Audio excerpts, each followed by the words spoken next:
नमस्कार प्यारे बच्चों, आज का हमारा अध्यापन बिंदु है सेनापति का जीवन परिचय। सेनापति रीतिकाल की रीतिबद्ध काव्यधारा के कवि थे, रीतिबद्ध कवि थे। जैसा कि आप जानते हो, रीतिकाल में 3 प्रकार की काव्यधाराएं थी, रीतिबद्ध, रीति सिद्ध और रीति मुक्त। उन तीनों काव्यधाराओं में से सेनापति की गणना प्रमुख रीतिबद्ध कवि के रूप में होती है। रीतिबद्ध कवि वो कवि थे जिन्होंने रीति के नियमों में बंधन को स्वीकार किया, रीति के नियमों में बंध कर काव्य रचना की और लक्षण ग्रंथों का निर्माण किया। सेनापति राम भक्त कवि भी थे और रीतिबद्ध कवि भी थे, अर्थात सेनापति ऐसे कवि हैं जिनकी गणना भक्ति काल और रीति काल दोनों काल के कवियों में होती है। भक्ति काल के अंदर इनकी गणना राम भक्त कवियों में होती है। राम भक्त जो तुलसीदास, अग्रदास थे, उन भक्त कवियों में इनकी गणना होती है। और रीति काल के अंदर रीतिबद्ध काव्यधारा थी, उन कवियों के अंदर इनकी गणना होती है। अर्थात अगर आपके प्रश्न आता है कि कौन से कवि की गणना भक्ति काल और रीति काल दोनों में होती है, दोनों श्रेणियों में आते हैं, तो वो कवि हैं सेनापति।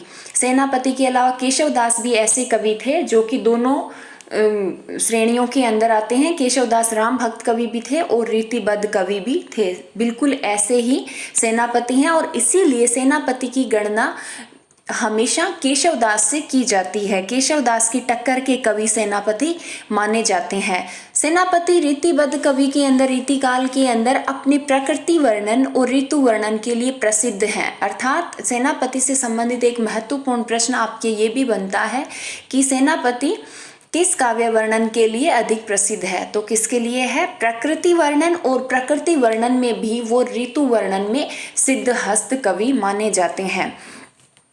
रीतिकाल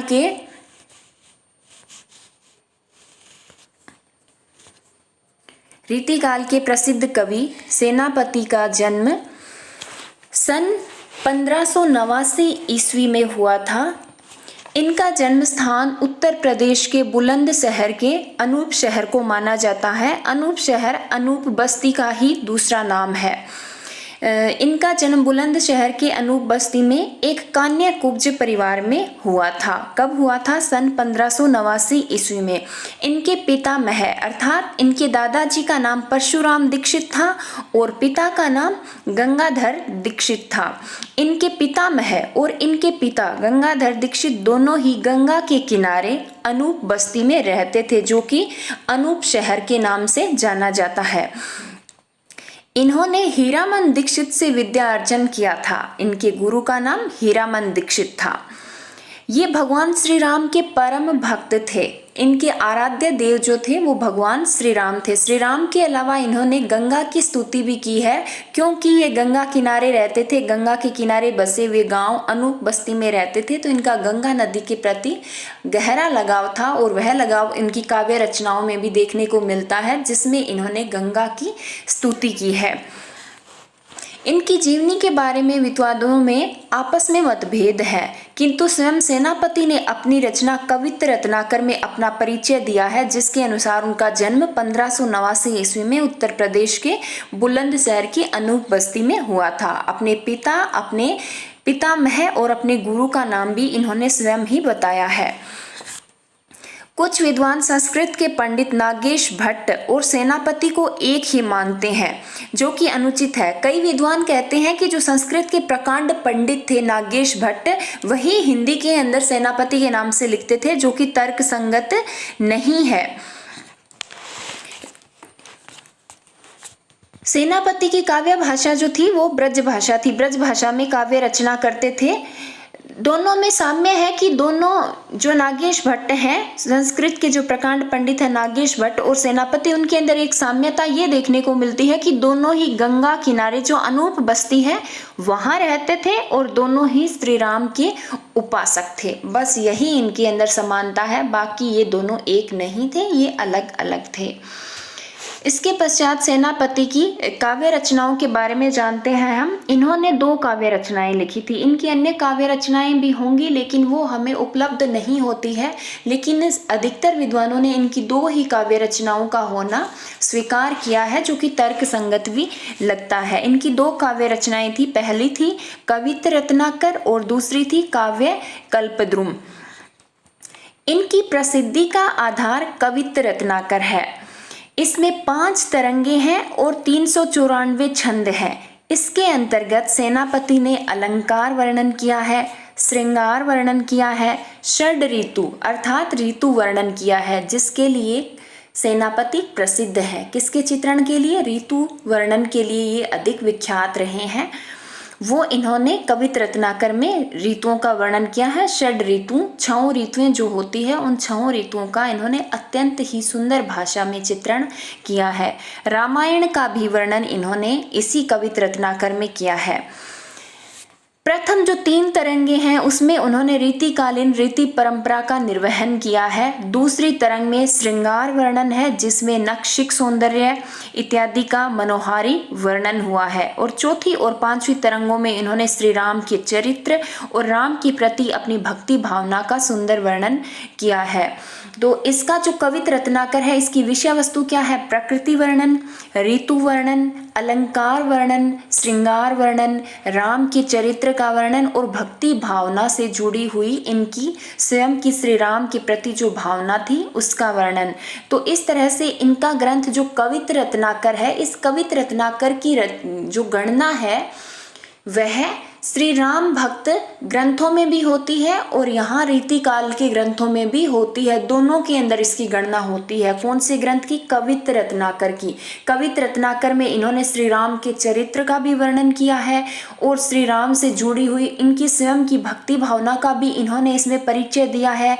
इसके अलावा इसमें इन्होंने प्रकृति वर्णन भी किया है, ऋतु वर्णन भी किया है, जिसके लिए ये विख्यात है। संपूर्ण रीतिकाल जो संवत 1700 से संवत 1900 तक था, 200 समय की काला अवधि के अंदर सर्वश्रेष्ठ अगर प्रकृति वर्णन और ऋतु वर्णन के कवि माने जाते हैं तो वो थे सेनापति। उसका वर्णन भी इन्होंने इनकी इसी काव्य रचना में किया। इसके अलावा कवित्त रत्नाकर है वो इनका एक प्रसिद्ध रीति ग्रंथ माना जाता है। रीति ग्रंथ इसलिए माना जाता है क्योंकि इन्होंने रीति काल की जो रीति निर्वहन की परंपरा थी, इसका इन्होंने पूरे तरीके से इसकी प्रथम 3 तरंगों में परिचय दिया है, रीतिकालीन रीति परंपरा का निर्वहन किया है। इसके अलावा इसमें इन्होंने श्रृंगार का वर्णन किया है, अलंकार का वर्णन किया है, जो कि दूसरे कवियों को शिक्षा देने का कार्य भी करती है। तो यह एक किस्म से हम इसको लक्षण ग्रंथ भी कह सकते हैं। लक्षण ग्रंथ वो ग्रंथ है जिसके अंदर काव्य के अंगों के लक्षण दिए जाते थे, उदाहरण दिए जाते थे। काव्य के अंगों के अंदर अलंकार, रस, श्रृंगार, नक्षिक ये सब कुछ आते हैं, तो इनका वर्णन भी इसके अंदर है। इस तरह से यह अपने आप में एक रीति ग्रंथ भी है, एक लक्षण ग्रंथ भी है, ऋतु वर्णन और प्रकृति वर्णन से संबंधित ग्रंथ भी है और श्री राम की भक्ति भावना से संबंधित ग्रंथ भी है।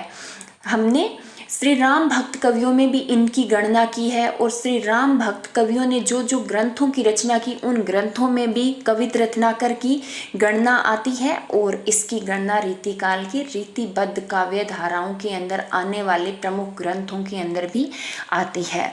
कवित्त रत्नाकर के अलावा इनकी जो दूसरी काव्य रचना है उसका नाम है काव्य कल्पद्रुम। काव्य कल्पद्रुम को कुछ विद्वान स्वतंत्र ग्रंथ नहीं मानते, वो उसे स्वतंत्र और अलग अस्तित्व न मानकर कवित्त रत्नाकर का ही एक भाग मानते हैं, जबकि ऐसा नहीं है। इनका दूसरा काव्य ग्रंथ काव्य कल्पद्रुम है। सेनापति ने भक्ति काल और रीतिकाल दोनों कालों में काव्य रचना की और इसी कारण इनकी रचनाओं में राम भक्ति और रीति काव्य परंपरा का अद्भुत संगम देखने को मिलता है। जैसा कि मैंने आपको बताया, सेनापति केशवदास की टक्कर के कवि हैं। वो इसलिए हैं कि केशवदास की गणना भी भक्ति काल और रीतिकाल दोनों कवियों में होती है। केशवदास भी राम भक्त कवि थे और रीतिबद्ध कवि थे। सेनापति भी राम भक्त कवि भी थे और रीतिबद्ध कवि भी थे। इनका ऋतु वर्णन इनकी विशिष्ट पहचान है। संपूर्ण रीतिकाल में सेनापति को एक अलग पहचान देने का इनका जो काव्य वर्णन है, ऋतु वर्णन है, वह इनको अलग सिद्ध करता है, क्योंकि जैसा ऋतु वर्णन, जैसा प्रकृति वर्णन सेनापति ने अपने काव्य में किया, वैसा दूसरे रीतिकाल के कवि नहीं कर पाए। इनके द्वारा किए गए शरद ऋतु वर्णन, ग्रीष्म ऋतु वर्णन, वर्षा ऋतु वर्णन और पावस ऋतु का वर्णन है, वह अत्यंत प्रभावी है। इसके अलावा इन्होंने ऋतुओं के संधि स्थलों का वर्णन भी मार्मिक रूप से किया है। ऋतुओं का संधि स्थल अर्थात ग्रीष्म ऋतु और वर्षा ऋतु के बीच का समय, वर्षा ऋतु और शरद ऋतु के बीच का समय, ये सब इन्होंने जो व्यय स्थल संधि स्थल है उसका वर्णन भी इन्होंने अत्यंत प्रभावी रूप में किया है। सेनापति ने अपने दोनों काव्य ग्रंथों में ब्रज भाषा का सुंदर प्रयोग किया है, अर्थात सेनापति ब्रज भाषा के कवि थे। जैसा कि आप जानते ही हो, संपूर्ण रीतिकाल संवत 1700 से 1900 जो 200 साल का जो समय था, उसकी जो प्रसिद्ध भाषा थी वह ब्रज भाषा थी। और हम यहाँ पर रीतिकाल पढ़ रहे हैं, रीतिकाल के कवि पढ़ रहे हैं, तो सभी कवि हैं उनकी भाषा ब्रज भाषा ही है। सभी कवियों की भाषा कौन सी भाषा है? ब्रज भाषा है, क्योंकि रीतिकाल की भाषा ब्रज भाषा थी। उनका अलंकारों के अंदर इन्होंने श्लेष अलंकार का प्रयोग किया है, जो कि इनका प्रिय अलंकार है। सेनापति राम के परम भक्त थे। राम की शक्ति, उनका सौंदर्य और राम की सर्वव्यापी प्रभाव क्षमता का वर्णन सेनापति ने अत्यंत सूक्ष्मता के साथ किया है। ब्रज भाषा के सिद्ध कवि थे। इनकी भाषा में संस्कृत शब्दों की प्रचुरता होने के बावजूद क्लिष्टता नहीं मिलती है। जो क्लिष्टता हमें केशवदास के काव्य में देखने को मिलती है, वो हमें सेनापति के काव्य में देखने को नहीं मिलती है। नाद सौंदर्य, भावानुरूप भाषा, सरसता और अलंकारिक चित्रात्मकता इनकी भाषा शैलीगत विशेषताएं देखी जा सकती है। शब्द और उक्ति चमत्कार सेनापति के काव्य में स्थान स्थान पर देखे जा सकते हैं।